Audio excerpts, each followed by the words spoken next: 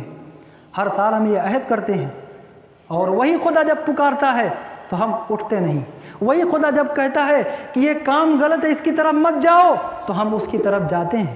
وہ کہتا ہے کہ سود لینا حرام ہے، تو ہم اسے حلال کرنے کا طریقہ ڈھونڈتے ہیں، اس کی راہ نکالتے ہیں، سبیل پیدا کرتے ہیں۔ وہ اگر کہتا ہے کہ اپنے بہنوں کا حق دو، تو ہم پیچھے ہٹ جاتے ہیں۔